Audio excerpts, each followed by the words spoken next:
দর্শক, একে একে যে সকল তথ্য বের হয়ে আসছে তাতে ভবিষ্যতে হয়তো এটা নিয়ে একটা গবেষণা কর্ম হতে পারে যে ২৪-এর ৫ আগস্টে শেখ হাসিনার সরকার পতনের পরে শেখ হাসিনার নামে যত মামলা হয়েছে তার কত শতাংশ মিথ্যা মামলা, পুরোপুরি মিথ্যা মামলা, গায়েবী মামলা, উদ্ভট মামলা এবং হাস্যকর মামলা। একের পর এক এরকম তথ্য যখন বেরিয়ে আসছে, একাধিক মামলা থেকে শেখ হাসিনারকে অব্যাহতি দেওয়ার, পুলিশি প্রতিবেদনে অব্যাহতি দেওয়ার যে ঘটনাগুলো ঘটেছে এবং নতুন যে চাঞ্চল্যকর তথ্য এশিয়া পোস্ট আমাদের সময় সহ বিভিন্ন গণমাধ্যম তুলে এনেছে, তাতে বোধহয় এই গবেষণাটা অতীব জরুরি হয়ে পড়েছে। এবার এশিয়া পোস্ট এবং আমাদের সময় ভয়ঙ্কর একটা তথ্য বের করে এনে বলছে যে শেখ হাসিনার নামে, শেখ হাসিনা সহ ৩১০ জনের নামে একটা মিথ্যা মামলা বাবা তার ছেলেকে দিয়ে করিয়েছে। সেই বাবা কাজটা করেছে নিজেকে ৫৬ লাখ টাকার দুর্নীতি এবং ঋণ থেকে বাঁচানোর জন্য, এবং এই ঘটনা ঘটাতে গিয়ে তার পারিবারিক আত্মীয়দের হেনস্থা করার জন্য বিভিন্ন নাম ঢুকিয়ে এই মামলার ব্যবসাটা করেছে। ভয়ঙ্কর সেই তথ্যটা বের করে এনেছে police bureau of investigation, PBI তদন্তে এই ভয়ঙ্কর তথ্য তুলে এনেছে এবং আদালতে প্রতিবেদন দিয়েছে যে এই মামলা পুরোটাই ভুয়া, বরং এই মামলা যে করেছে, যারা করেছে তাদের বিরুদ্ধে ব্যবস্থা নেওয়া যেতে পারে।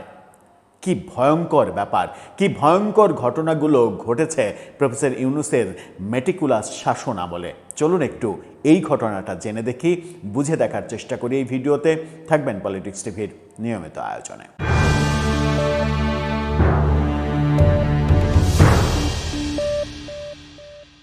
দর্শক, বলছিলাম শেখ হাসিনার বিরুদ্ধে আরও একটি মিথ্যা মামলার নজির বের হলো। শেখ হাসিনা যে অপরাধ করেছেন, যে অপরাধ করেছেন সেই অপরাধের জন্য তার বিচার হোক, শাস্তি হোক, এই ব্যাপারে কেউ দ্বিমত পোষণ করবে না।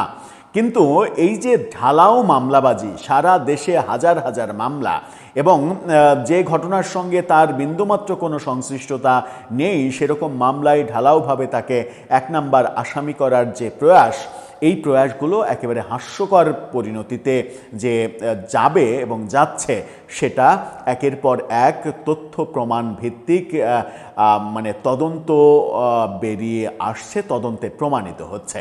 এবার বেরিয়ে আসলো আর এক ভয়ঙ্কর তথ্য, এই শিরোনামটা দেখে নিন। সেখানে এশিয়া পোস্টকে উদ্ধৃত করে আমাদের সময় বলছে, স্বামী স্ত্রীর পারিবারিক কলহ, সন্তানকে দিয়ে শেখ হাসিনা সহ ৩১০ জনের বিরুদ্ধে জুলাই মামলা, নেপথ্যে ৫৬ লাখ টাকার লেনদেন। স্বামী স্ত্রীর কলহের জেরে ছেলেকে দিয়ে এই মামলা করানো এবং এই মামলা করানোর পেছনে আবার নিজের ৫৬ লাখ টাকার যে দুর্নীতি, অন্যের টাকা মেরে দেওয়ার যে ব্যাপার, সেই টাকা যেন ফেরত দেওয়া না লাগে, সেই মেটিকুলাস ডিজাইনটা করা হয়েছে। এখন প্রশ্ন হচ্ছে, এটার পেছনে ওই বাবা কিংবা ছেলেই শুধু রয়েছে, নাকি প্রফেসর ইউনূসের ক্ষমতার সময় ক্ষমতাবান রাজনৈতিক ব্যক্তিরা এর সঙ্গে জড়িত আছে? কি বলছে ভেতরে, চলুন একটু জেনে দেখি। স্বামী স্ত্রীর পারিবারিক কলহ এবং দেনা পাওনার বিরোধ গড়িয়েছে জুলাই আন্দোলনের মামলায়। এস.এম. ইফতেখার উদ্দিন নাদিম নামের ১৬ বছরের এক কিশোর বাদী হয়ে মামলা করেছে। ১৬ বছরের কিশোরকে দিয়ে মামলা করানো হয়েছে। এতে আসামি করা হয় ক্ষমতাচ্যুত প্রধানমন্ত্রী শেখ হাসিনা সহ ৩১০ জনকে। তবে পুলিশ ব্যুরো অব ইনভেস্টিগেশন, পিবিআইয়ের তদন্তে বেরিয়ে এসেছে একেবারেই ভিন্ন চিত্র। জানা গেছে, বাবার পাওনাদার এবং মায়ের আত্মীয়দের ফাঁসাতেই বৈষম্য বিরোধী ছাত্র আন্দোলনে আহতের নাটক সাজিয়ে এই মামলা করা হয়েছে। অর্থাৎ নিজে আহত হয়েছে, নিজে মাথায় গুলি খেয়েছে, এরকম বলে বৈষম্য বিরোধী ছাত্র আন্দোলনে নিজেকে আহত হিসেবে দাবি করে এই মামলা করেছে ওই কিশোর। গত বছরের ৬ আগস্ট এই ঘটনা ঘটে। এস.এম. ইফতেখার উদ্দিন নাদিম নামের এক কিশোর আদালতে মামলাটি দায়ের করেন। এতে সে নিজেকে জুলাই আন্দোলনের লড়াকু সৈনিক ও আহত হিসেবে দাবি করে। আদালত মামলাটি তদন্তের জন্য পিবিআইকে দায়িত্ব দেন। নাদিম তার এজাহারে দাবি করে ১৯ জুলাই কদমতলী এলাকায় বৈষম্যবিরোধী ছাত্র আন্দোলনের মিছিলে থাকা অবস্থায় বর্তমানে কার্যক্রম নিষিদ্ধ আওয়ামী লীগের সন্ত্রাসীদের ছোড়া একটি গুলি তার মাথায় লাগে। এরপর তাকে মারধর করে অচেতন অবস্থায় কদমতলী থানায় সোপর্দ করা হয়। শেখ হাসিনা দেশ ছেড়ে পালিয়ে যাওয়ার পর সে মুক্তি পায়। পরে বাংলাদেশ মেডিকেল বিশ্ববিদ্যালয় হাসপাতালে চিকিৎসা নেয়। দীর্ঘ তদন্ত শেষে আদালতে এই মামলার চূড়ান্ত প্রতিবেদন দাখিল করে পিবিআই। এতে বলা হয় নাদিমের অভিযোগের সত্যতা পাওয়া যায়নি, অর্থাৎ তার অভিযোগ এবং তার বর্ণনা পুরোটাই মিথ্যা। পিবিআই উল্লেখ করেছে, বাদীর আর্জিতে বর্ণিত অপরাধের সঙ্গে বিবাদীদের জড়িত থাকার পক্ষে কোনো রকমের তথ্য প্রমাণ কিছুই পাওয়া যায়নি, সাক্ষীও পাওয়া যায়নি। বাদী ঘটনার সময় ঘটনাস্থলে আহত হয়েছে এমন কোনো দালিলিক নথিপত্র কিংবা তার চিকিৎসার যে সনদ, সে কোথায় চিকিৎসা নিয়েছে, চিকিৎসার যে সনদ, সেগুলো কোনো কিছুই পাওয়া যায়নি। তাহলে কেন এই ঘটনা ঘটল?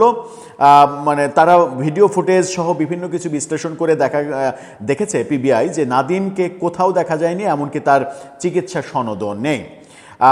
নেপথ্যে আসলে কি কারণে এই মামলাটা করা হয়েছে? দুটো কারণে। একটা হচ্ছে যে তার বাবার কাছ থেকে একাধিক লোক ৫৬ লাখ টাকা পাবে, সেই টাকাটা যারা পাবে তাদেরকে শায়েস্তা করা এবং তাদেরকে টাকাটা যেন দিতে না হয় সেই জন্য তাদেরকে আসামি করা হয়েছে। এবং তার মায়ের পক্ষের আত্মীয়দের, মামা, নানা, খালা, এদেরকে শায়েস্তা করার জন্য তাদেরকেও অন্তর্ভুক্ত করা হয়েছে। কি বলছে পিবিআইয়ের তদন্তে? মামলার নেপথ্যে কারণ হিসেবে বাদীর বাবা এস.এম. ইকরাম উদ্দিন শিহাবের ব্যক্তিগত বিরোধের তথ্য উঠে এসেছে। মামলার ৩৩ এবং ৫৩ নম্বর আসামি তারিক মামুনের সঙ্গে তার ব্যবসায়িক সম্পর্ক ছিল। এই ব্যবসায়িক সম্পর্ক ৫৫ লাখ টাকা তাদের কাছ থেকে এই বাদীর বাবা নেন। সেই টাকাটা মেরে দেওয়ার জন্যই মূলত এই ঘটনাটা ঘটানো হয়েছে। আসামির তালিকায় এরপরে ওই ৫৬ লাখ টাকার ব্যাপার তো রয়েছে। এবার দেখেন যে আত্মীয় স্বজনদের কিভাবে ফাঁসানো হয়েছে। আসামির তালিকায় নানা, মামা। পারিবারিক দ্বন্দ্বে প্রতিহিংসা কতদূর যেতে পারে তার প্রমাণ মিলেছে এই মামলার আসামির তালিকায়। তদন্তে দেখা গেছে বাদীর বাবার সঙ্গে তার মায়ের বিবাহ বিচ্ছেদের পর পারিবারিক কলহ তীব্র রূপ নেয়। এর জেরে নাদিমের নানা, মামা, খালা ও খালুসহ আত্মীয়দেরও আসামি করা হয়। অথচ এই আত্মীয়দের অনেকের সন্তানই জুলাই আন্দোলনে অংশগ্রহণ করে আহত হয়েছিল। আমি বুঝলাম যে এই দুটা ঘটনাই বউয়ের আত্মীয় স্বজনকে শায়েস্তা করার জন্য তাদের নাম ঢোকানো হয়েছে, আর যারা ৫৬ লাখ টাকা পাবে তাদেরকে শায়েস্তা করা এবং তাদেরকে যেন টাকা দেয়া না লাগে, কিংবা এই মামলা থেকে বাঁচার জন্য তারা যেন বলে যে আমার টাকা দেয়া লাগবে না ভাই, মামলা থেকে আমার নামটা কেটে দেওয়ার ব্যবস্থা করো, সেই জন্য তাদের নাম দেয়া হয়েছে। এই দুটো বুঝলাম। তাহলে শেখ হাসিনার নাম কোত্থেকে আসলো?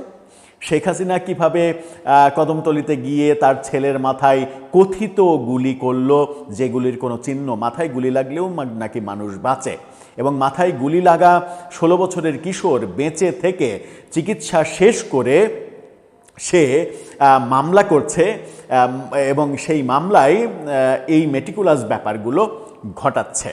মাথায় গুলি বোধহয় ওসমান হাদিরও লেগেছিল, এখনও সে বেঁচে আছে কিনা সেই তদন্ত বোধহয় করা যেতেই পারে। এই যে প্রফেসর ইউনূসের আমলে যে মেটিকুলাস মামলা বাণিজ্যগুলো হয়েছিল, এই ঘটনাগুলো কি বলে দিচ্ছে? এই ঘটনাগুলো ২-৪টা সত্য ঘটনা থাকলেও এই ঘটনাগুলো একের পর এক যখন বের হয়ে আসছে, তখন এই ঘটনাগুলো বলে দিচ্ছে যে রাজনৈতিকভাবে প্রতিহত করা, রাজনৈতিকভাবে হেনস্থা করা, রাজনৈতিকভাবে প্রতিশোধ নেয়ার জন্যই মূলত আওয়ামী লীগ নেতাদের বিরুদ্ধে মামলাবাজির এই ব্যবসাটা শুরু করেছিল প্রফেসর ইউনূসের সরকার। দর্শক, আপনার মতামতকে জানিয়ে লিখতে পারেন আমাদের কমেন্ট বক্সে।